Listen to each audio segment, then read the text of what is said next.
welcome to Trill V. My name's Kofi. I've got a special guest today, South London's finest, Mr. Ree. Yeah. For those that don't know Mr. Ree, can you tell us a little bit more about yourself? I'm a rapper from South London, representing Insolvencies, that's the label, and I'm just trying to bring something new to the table out here, man. Just bringing something new to the table. So, Mr. Ree, can I ask you what made you get into the rap game and how long you've been rapping now for? Solid rapping, I've been rapping for... Well, I'm 28 now, so I've been rapping solid from year 9, let's say, year 8, year 9. That's when I started So kicking you've been 14, 15. That's how long you've been rapping for? Yeah, I believe so. Okay, so what made you decide? Because a lot of people rap during school, but what made you take it seriously and have a career? You know what? The career thing came late. The love of music pushed the whole thing from the get-go. Okay. Kids, I remember being at school, kids would go off to bunk or something. I ain't bunking classes to go smoke, or I'm bunking classes to go music. I get in trouble for trying to bunk to go music. That was just naturally weren't a thing where I'm trying to be. That was just our thing. So I was forced to get into this violin thing at first. That's what set it all off. Violin? So it's mad. My mum's friend's daughter was doing it. So you know that African thing where you want your child to... Yeah. So she put me in the violin, not knowing that that's going to kick off something big anyway. Okay. Then from there, yeah, I learned the classical side of music, but there was no hip-hop element. There was no... It was just straight classic. I got tired of that. Because I couldn't express myself the way I wanted to. Okay. Or not on that instrument anyway. And then I remember the school bringing a new teacher, Mr. Okumi. I'll never forget that dude. There's always one teacher. I will never forget that dude, I swear it. 'Cause he had some different type of patience. Some different type of love. But I think he saw something in me that... Because I already learnt the strings one way. All I have to do now is just put it back down this way and just start fiddling. So I had some sort of understanding with the strings. And I don't know, I was singing at that point. So you started singing? Singing. Okay. And I never was confident like that, but bold enough to go on stage, but I knew I wasn't a singer. I wasn't good in maths, English, science. All them things that I wasn't good in. So I never got praise for them things. The only thing I did really get praise for was music. So that day, I remember a new teacher coming, Mrs. Scoffrey, 2 black teachers. And for some reason, these teachers, I don't know, just I was like their teacher's pet. And I had no problem with that. Okay. Because the things I was learning of them. So do you feel like school was a big influence into you 100%. Rapping now? 100%. But not only that, though, the music that was going on.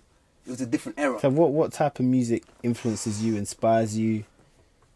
Like what are the type of artists that you listen to now? The same people I probably listened to then. That's what's so sad.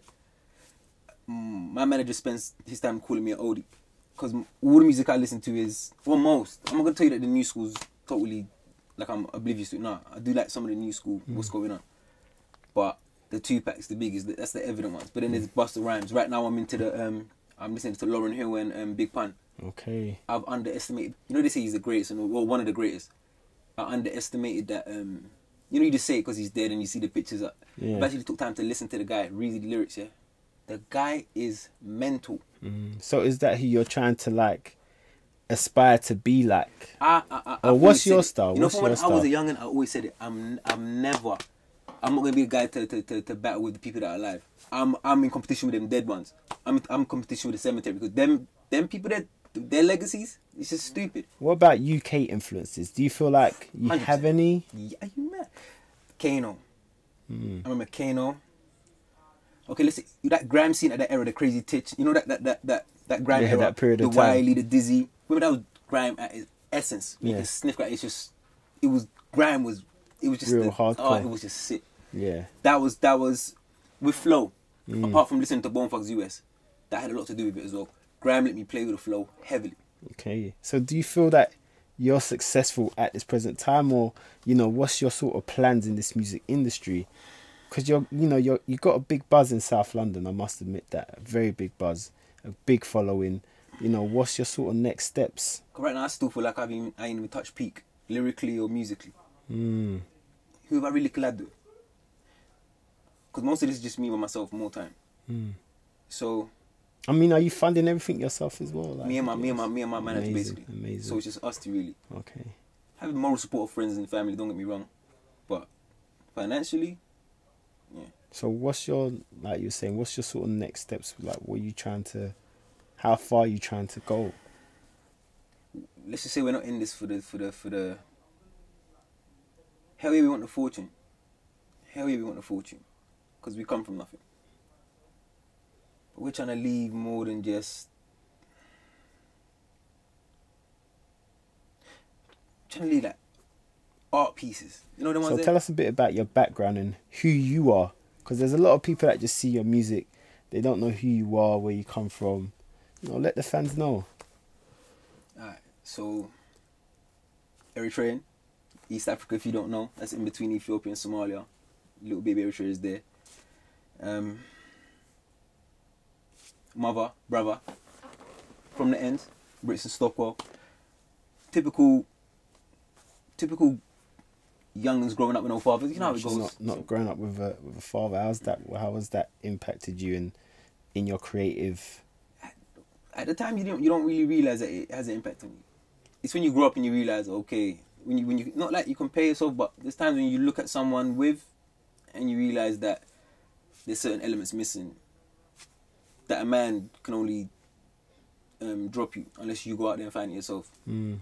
But for us, we were lucky because we could actually be cool guys, and we were loved by gangsters, bad boys, rude boys, whatever you want to call them, and the nerds going on. There's people that died like any other street. Let's be real, but and I'm talking Britain as a whole. Because to me, it's really all the same.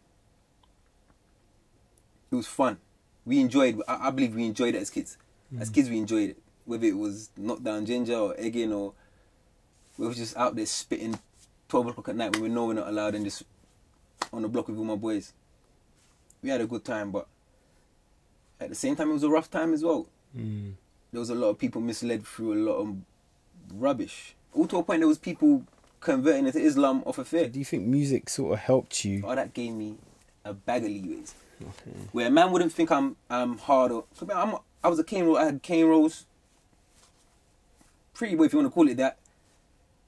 I don't like I'm called. I don't believe I could anyway. Maybe the people around me might make me look a bit more hard, but on the one way, nobody really threatened by me, and I ain't trying to threaten no one really. So ain't no one trying to really say anything to me. But when it comes to hearing me speak, I don't know. That's when you see. I don't know. It's a different reaction of a man. I've seen people that might have not wanted to talk to me or didn't like me. As soon as they hit a bar that they liked, it's like a respect comes. I've seen man that maybe ain't got that quality. We're from the same area, go to the same college. I remember we would go in a common room, and there's always somebody that's gonna spit, or there's the lyric, and then somebody goes in, and then a little cipher begins. And all these people offer this me rapping, love a nigga off. But for realness as well, 'cause I don't go in like I'm bad. But I let them know that I will hold my end if I've got to. But the same people that know I'm from the same state as my brethren will have a problem with him, but not me. And I think that's just off of just music and being cool with a brother as well. So it seems like you know your experiences and everything you've been through, you really take that on board.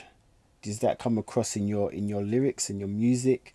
Do people get a feel of who you are, your growth as a man and as an artist? I think they clock that.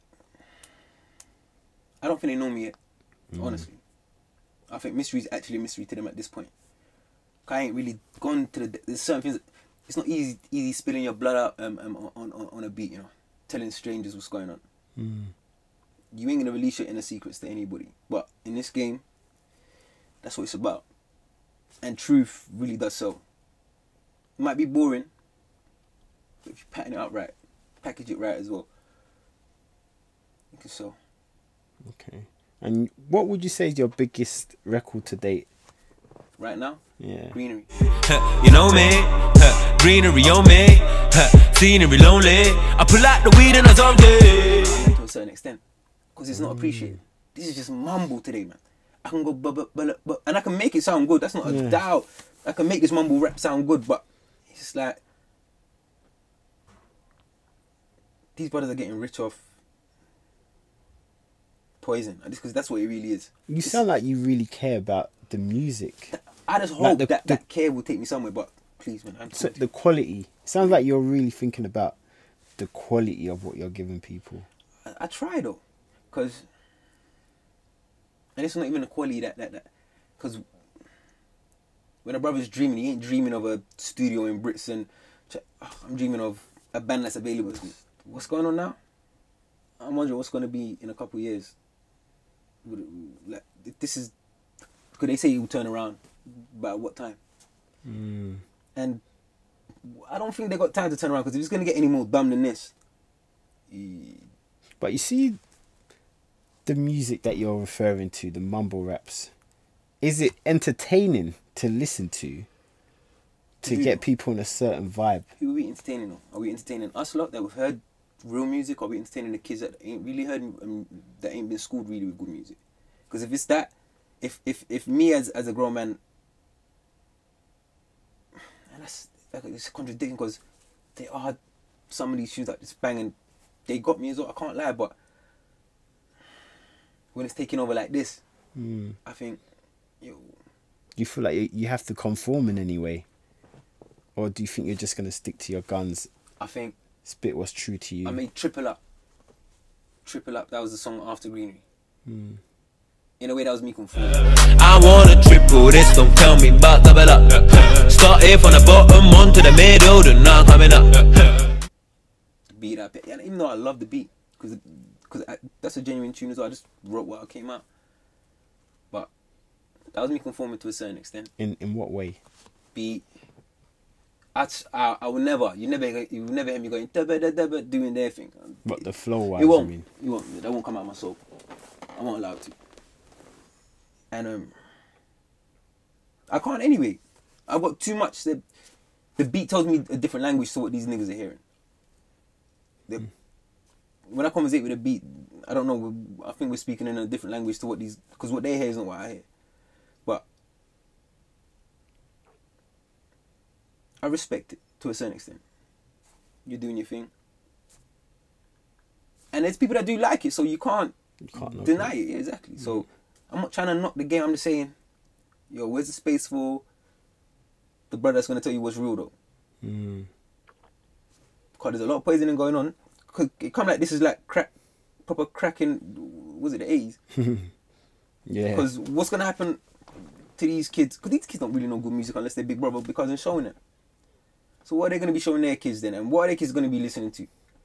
So you're really thinking deeply about this? Yeah, are you mad? Why not though? I don't know, if I was to get in this and blow, how long would I last? And what change can I make to this kid's time? I think in music right now, as much as a lot of things are going good, the Stormzy's, the Skeptors and all that, these are 3 out of how many artists? Even though they put in major work and all that. Hopefully you can leave your imprint and change things. You know, you sound like you're really determined. I'm passionate about that. That's for certain. Where can, you know, the fans find you, follow you? You know, just give a little shout out to yourself, man. You can find me on Facebook, Insta, Twitter, whatever, YouTube, SoundCloud. It's mystery_mystery. I think Facebook is Mystery Stockwell. But everything, you'll find Mystery anyway. That's MRREE. I'm sure they'll have it up somewhere on the screen right now. Perfect. Guys, it's Kofi, it's Trill V, it's Mystery. Take care.